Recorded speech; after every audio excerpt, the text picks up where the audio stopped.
Welcome back to the English Daily Podcast. I'm Anna. And I'm Jake. Today we're going to explore the science of smell, one of the most interesting and useful senses in everyday life. Anna, have you ever walked past a bakery and suddenly felt hungry, even if you had just eaten? Absolutely. The smell of fresh bread can make me stop in the street. It is amazing that a simple scent can bring back a memory, change our mood, or even influence what we choose to eat. Today, we'll learn how smell works, why it is connected to memory, and how to talk about scents in natural English. Great. Let's begin with the basic science.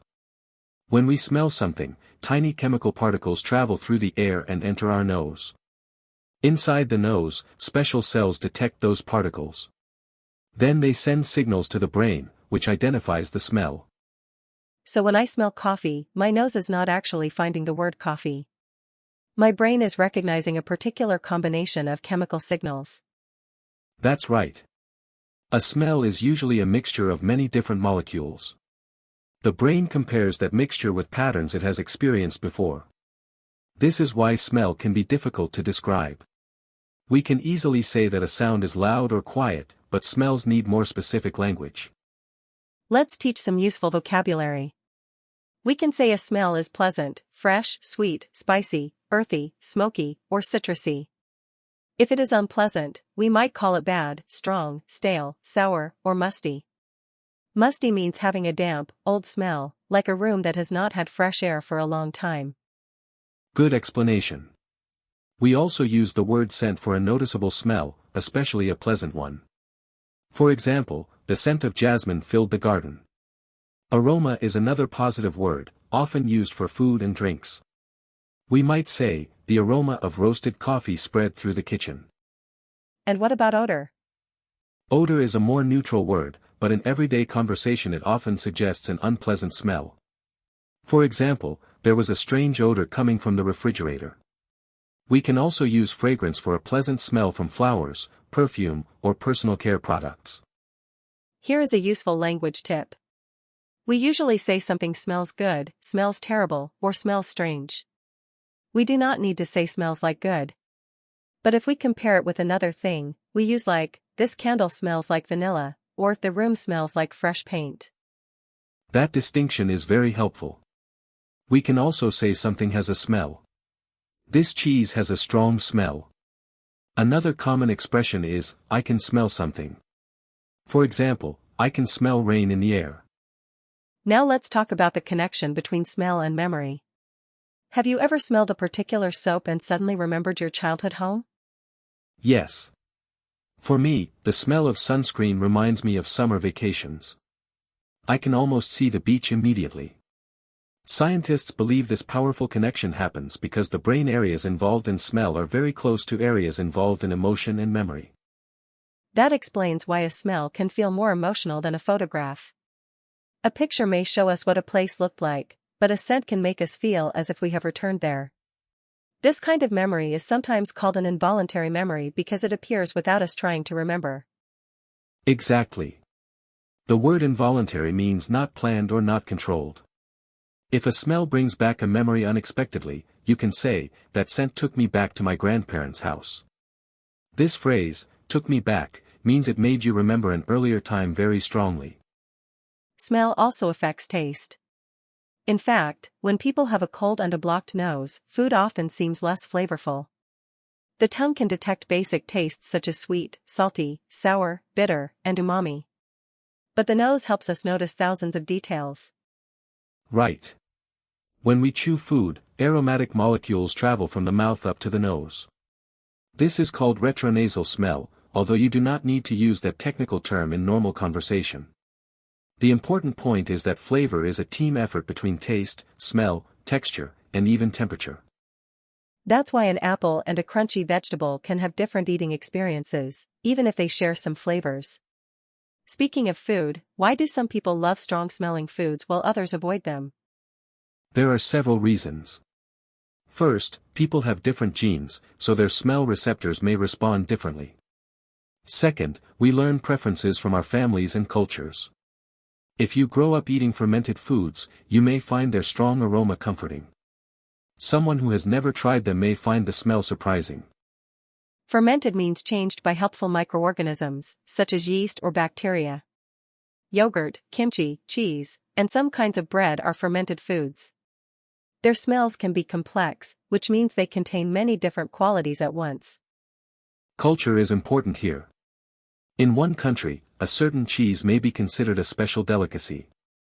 In another country, people may think it smells too strong. This is a good reminder not to describe another person's food as disgusting. A more polite phrase is, "It has a very strong aroma, and I'm not used to it." Excellent communication advice. We can be honest without being rude. The same idea applies to perfume. If someone is wearing a fragrance that is too powerful for us, we should choose gentle language, especially at work. Yes. Instead of saying, "Your perfume smells bad," you could say, "I'm sensitive to strong fragrances," or, "Would you mind using a little less perfume next time?" Sensitive means easily affected by something. Notice the phrase "would you mind." It makes a request sound more polite. Smell can even influence behavior in shops. Some stores use pleasant scents to create a welcoming atmosphere. Hotels may use a signature scent so guests remember the brand. But this can also raise questions about advertising. If a smell makes us feel comfortable, do we spend more money without realizing it? Possibly. Our senses influence our decisions all the time. That is why it is useful to pause before buying something. Ask yourself, do I really need this, or do I simply like the atmosphere?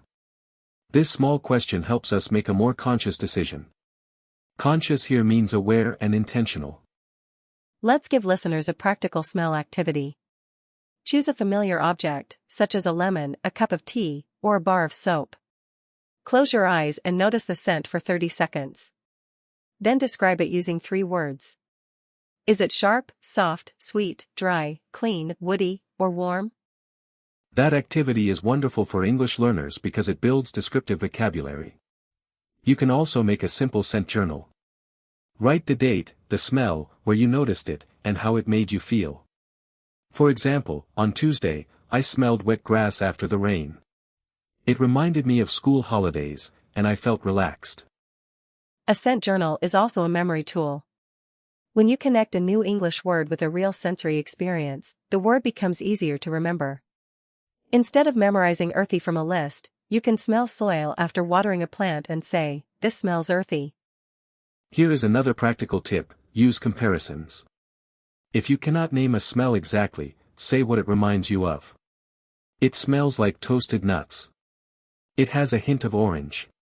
A hint of means a small amount or a slight suggestion. You can also say, it has notes of cedar and spice, especially when discussing coffee, tea, wine, or perfume. And remember the difference between strong and intense. Strong simply describes power. Intense suggests that something is especially powerful or concentrated. The soup has a strong garlic smell. The intense scent of flowers filled the small room. Both are correct, but intense sounds more dramatic. Let's practice a short conversation. Anna, imagine I open an old cupboard and notice an unpleasant smell. What could I say? You could say, "There's a musty odor in here. Maybe we should open a window." Or, "Something smells stale. Let's check whether any food has gone bad." Stale means no longer fresh, and gone bad means spoiled or unsafe to eat. Good. Now imagine we walk into a beautiful garden.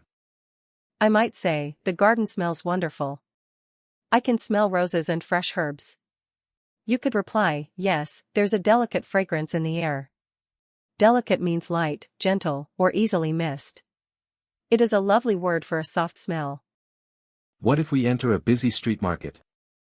I could say, "The market is full of different aromas.